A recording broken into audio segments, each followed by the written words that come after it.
Good morning students. पिछली class में अपन ने पढ़ा था कि अपना जो OSI मॉडल्स है उसके अंदर जितनी भी लेयर्स अपनी होती है वो किस प्रकार कार्य करती है। यानी कि अपने पिछली क्लास में जो टॉपिक्स पढ़ा था अपन ने physical layer, data link, network layer, transport layer अपन पढ़ चुके थे और एप्लीकेशन लेयर अपन पढ़ चुके थे। ठीक है। अपने दो मिड लेयर लेयर है जो सेशन लेयर और प्रेजेंटेशन लेयर, वो पेंडिंग थी, जिनको अपन आज की क्लास में कवर करेंगे और कुछ अपन वो देखेंगे कौन कौन से प्रोटोकॉल्स किस लेयर में कार्य करते हैं, जो कि बहुत इंपॉर्टेंट कंसेप्ट है। तो अब आते हैं सबसे पहले सेशन लेयर के ऊपर।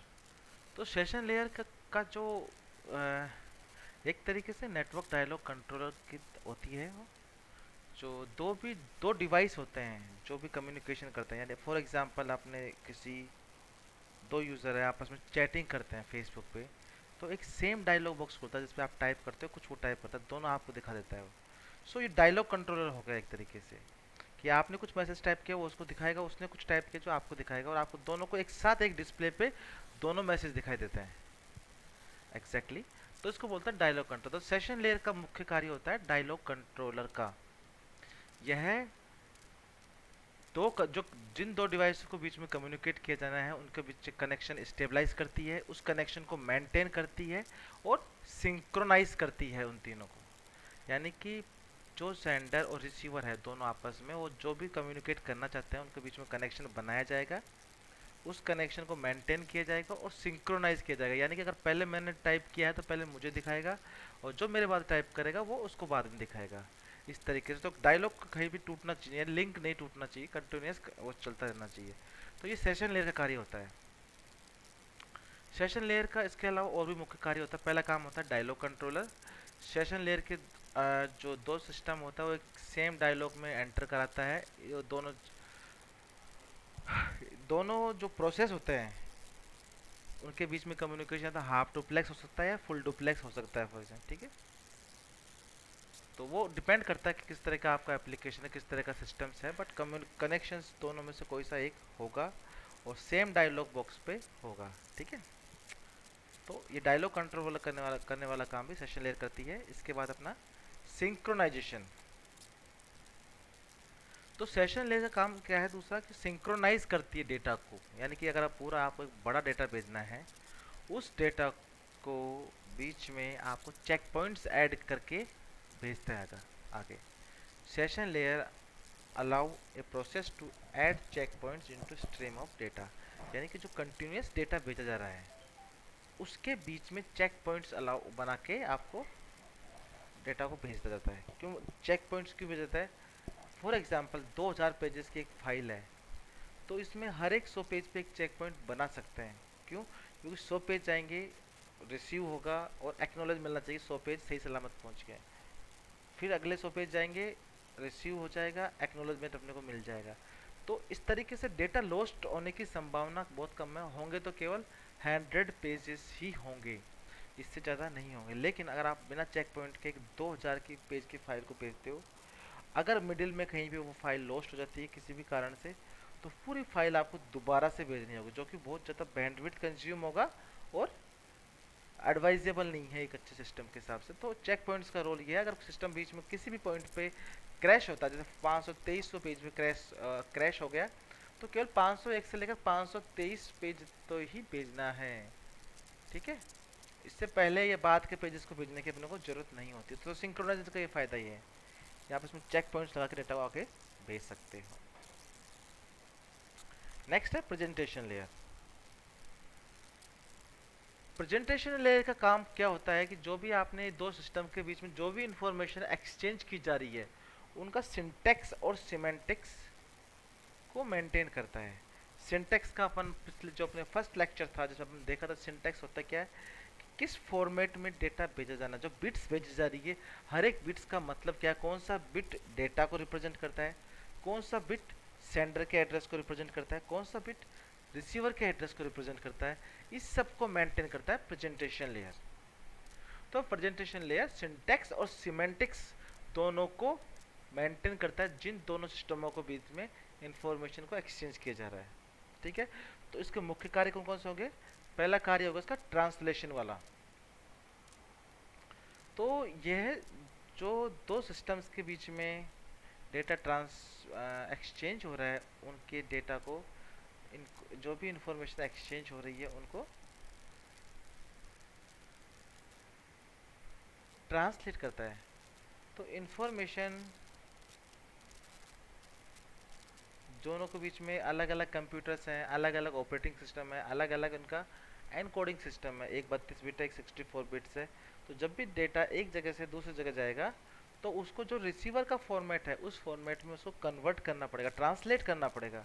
और जब 32 बिट से 64 बिट हो जाएगा तो 32 बिट के डेटा को 64 बिट के डेटा में कन्वर्ट करना पड़ेगा।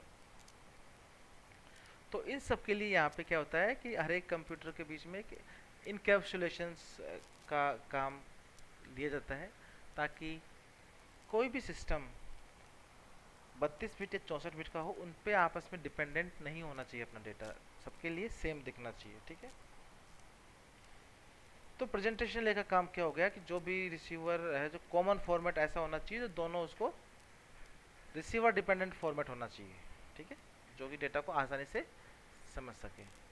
दूसरा पॉइंट क्या है इसका प्रेजेंटेशन का, इनक्रप्शन का काम करती है। अगर कोई भी डेटा, कोई भी सिस्टम सेंसिटिव इन्फॉर्मेशन एक जगह से दूसरी जगह भेजता है तो उनके सेंडर के द्वारा, सेंडर डिवाइस के द्वारा जो भी सेंसिटिव इन्फॉर्मेशन है उसको इनक्रिप्ट करके आगे भेजा जाना चाहिए, और डिक्रिप्शन रिसीवर एंड पे होगा। ये इसलिए ज़रूरी है, अगर मान लो बीच में कोई भी हैकर या कोई भी किसी भी टूल के द्वारा अपनी इन्फॉर्मेशन को पढ़ने का प्रयास करेगा तो इनक्रिप्शन होने के कारण वो उस इन्फॉर्मेशन को नहीं पढ़ पाएगा और उसके लिए कोई भी उसका कंक्लूजन नहीं निकाल सकता। तो इनक्रिप्शन एक अच्छे लेवल का होना चाहिए ताकि अपना डेटा सुरक्षित रहे। नेक्स्ट है कंप्रेशन। डेटा कंप्रेशन के द्वारा क्या होता है, जब अपना एक ओरिजिनल डेटा होता है उसकी साइज को रिड्यूस करके अपन आगे भेजते हैं, क्योंकि कई बार साइज का डेटा बहुत बड़ा होता है। अगर मान लो 100 MB का डेटा है, जबकि अपने सिस्टम जो जीमेल या किसी की कैपेसिटी 50 MB की, 60 MB की है, तो अपन उसके कंप्रेशन टूल्स के द्वारा साइज रिड्यूस करके अपन आगे भेज देते हैं। तो ऐसा ही अपने ईमेल्स या जीमेल वगैरह जो भी यूज़ करते हैं उनमें भी कंप्रेशन का इस्तेमाल किया जाता है। वो इसलिए करते हैं ताकि अपनी बैंड विड्थ को अपन बचाएं, कम डेटा बिट्स के, कम डेटा उसके अंदर अपन ज़्यादा डेटा कंटेंट भेज पाएँ, ठीक है। तो ये कंप्रेशन के काम भी प्रेजेंटेशन लेयर के लिए करता है। एप्लीकेशन लेयर अपन जानते हैं कि जो भी यूज़र्स कंप्यूटर्स दोनों उनके बीच में उनको इंटरफेस प्रोवाइड कराना है, ईमेल या फेसबुक या कुछ भी ट्विटर हो, इन सब का आपको GUI, ग्राफिकल यूज़र इंटरफेस, आपको एप्लीकेशन लेयर प्रोवाइड कराती है। तो एक तरीके से ये मुख्य रूप से यूज़र को दिखती है फ्रंट एंड पर। तो ये मुश्किल नेटवर्क वर्चुअल टर्मिनल होता है जिसके अंदर अपना रिमोट पे स्थित किसी होस्ट के मशीन पे अपन लॉगिन कर पाते हैं। नेटवर्क वर्चुअल टर्मिनल वो भी सर्विसेज एप्लीकेशन लेकर द्वारा जाती है। File transfer and access and management काम भी इसके द्वारा किया जाता है। मेल सर्विसेज भी इसके द्वारा ही प्रोवाइड की जाती है। जीमेल, ईमेल क्रिएट करना, भेजना, रिसीव करना, ये सारे काम उसके द्वारा किया जाता है। डायरेक्टरी सर्विसेज एप्लीकेशन लेयर के द्वारा ही सोर्स और जो रिमोट कोई ऑब्जेक्ट है उस पर डायरेक्टरीज को देख सकता है, ठीक। Distributed database sources and access for global information about various object and services, ठीक।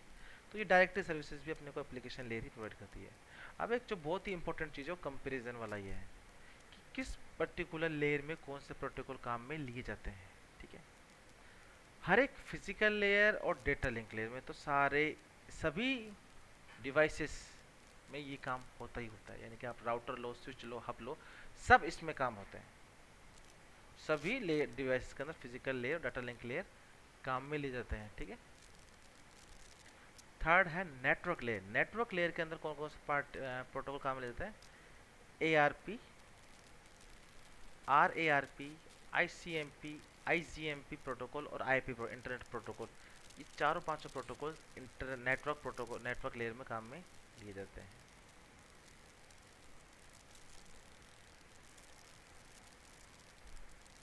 ट्रांसपोर्ट लेयर, ट्रांसपोर्ट लेयर में TCP ट्रांसमिशन कंट्रोल प्रोटोकॉल और यूजर डेटाग्राम प्रोटोकॉल काम में ले जाता है। अब सेशन लेयर, प्रेजेंटेशन लेयर और एप्लीकेशन लेयर, तीनों में SMTP protocol, simple mail transfer protocol, FTP file transfer protocol, telnet, DNS domain name services, SNMP, NFS, RPC and TFTP, ये प्रोटोकॉल काम में लिए जाते हैं तीनों लेयर्स के द्वारा। ठीक है, ये बहुत इंपॉर्टेंट डायग्राम है जो आपको सबको ध्यान रखना है। सो इस ये अपनी 7 तो लेयर्स हो चुकी है, जिसमें अपन ने पढ़ा कि ये प्रेजेंटेशन लेयर ट्रांसपोर्ट लेयर को जाता है, ट्रांसपोर्ट लेयर से प्रेजेंटेशन लेयर को जाता है। सो नेटवर्क सेशन लेयर किसके लिए, डायलॉग कंट्रोल के लिए और सिंक्रोनाइजेशन को मेंटेन रखती है। सेशन लेयर के बाद अपना एप्लीकेशन से सेशन लेयर जा रहा है और सेशन लेयर से एप्लीकेशन लेयर को जा रहा है, तो अपना हेडर, अपना हर एक अपना हेडर लगाता है, वो तो पहले देख चुके हैं। तो प्रेजेंटेशन लेयर रेस्पॉन्सिबल होती है ट्रांसलेशन के लिए, कंप्रेशन के लिए और एनक्रिप्शन के, अपन देख चुके हैं ऑलरेडी भी। एप्लीकेशन लेयर हो चुका है। ये एक समरी है जिसमें बताया गया है कि सारी लेयर्स किस प्रकार कार्य करती है। फिजिकल लेयर का काम क्या होता है कि किसी भी मीडियम से बिट्स को ट्रांसमिट करना, एक जगह से दूसरी जगह भेजना, उसको मैकेनिकल और इलेक्ट्रिकल स्पेसिफिकेशन प्रोवाइड करना कि कौन सा मीडियम आपको यूज़ करना है। ठीक है, तो मेनली काम क्या होता है, इलेक्ट्रिकल सिग्नल में कन्वर्ट करने वाला काम फिजिकल लेयर करती है, यानी कि जो डिजिटल डेटा है उसको इलेक्ट्रिकल सिग्नल्स में कन्वर्ट करके एक जगह से दूसरी जगह भेजा जाता है। तो मीडियम की जो स्पेसिफिकेशन है वो इसके द्वारा बताई जाती है। डेटा लिंक लेयर, इसके द्वारा पूरे डेटा को, ऑर्गेनाइज बिट्स को फ्रेम्स के अंदर ऑर्गेनाइज किया जाता है और होप से होप डिलीवरी, एक पॉइंट से दूसरे पॉइंट डिलीवरी पे किया जाता है। Network layer, data link layer कब काम लेते हैं, जब एक पर्टिकुलर सेम नेटवर्क में हो तब। नेटवर्क लेयर, जब कोई भी पैकेट सोर्स से डेस्टिनेशन तक जाना है तो इंटर नेटवर्किंग, तो अपने को नेटवर्क लेयर को काम में लेना है। और ये इंटर नेटवर्किंग के लिए काम में ले जाता है, यानी कि जब आपको कोई भी डेटा अलग नेटवर्क में भेजना जाना है आपको, तो आपको नेटवर्क लेयर को काम में लिए जाना है। तो सोर्स से डेस्टिनेशन तक के लिए जिम्मेदारी नेटवर्क लेयर की होती है। ट्रांसपोर्ट लेयर होती है प्रोसेस टू प्रोसेस डिलीवरी किसी भी मैसेज की, यानी कि आपको सीधी सी बात ये, अगर फ्रेम्स को सेम नेटवर्क में भेजना है तो डेटा लिंक लेयर काम में ले जाएगी। लेकिन एक सेंडर, यानी कि ए सेंडर से और 20 रिसीवर है, ए से बी तक भेजने का काम नेटवर्क लेयर का है। लेकिन अगर बीच में कोई होप पड़ रहा है, स्विच पड़ रहा है, राउटर पड़ रहा है, उन तक पहुंचाने की जिम्मेदारी है डेटा लिंक लेयर की। तो physical layer, data link layer हर एक उसमें स्विच में कार्य करती है, और राउटर के अंदर नेटवर्क लेयर भी होती है जो एक पैकेट को एक जगह से दूसरी जगह पहुंचाती है। ट्रांसपोर्ट लेयर के द्वारा प्रोसेस टू प्रोसेस डिलीवरी की जाती है किसी भी मैसेज की, और कोई भी एरर होती है उसकी रिकवरी की जाती है। सेशन लेयर के द्वारा सेशन को स्टेबलाइज किया जाता है, मैनेज किया जाता है, टर्मिनेट किया जाता है। प्रेजेंटेशन के द्वारा किसी भी मैसेज या इंफॉर्मेशन को ट्रांसलेट, इनक्रिप्ट और कंप्रेस किया जाता है। एप्लीकेशन के द्वारा नेटवर्क रिसोर्सेज को एक्सेस को अलाउ किया जाता है। ठीक है, सो ये अपने 7 लेयर्स का मुख्य मुख्य कार्य है, अपन जो डिटेल में डिस्कस किया है। सो उम्मीद करता हूँ आप सबको ये चीज़ें समझ में आई होगी। ठीक है,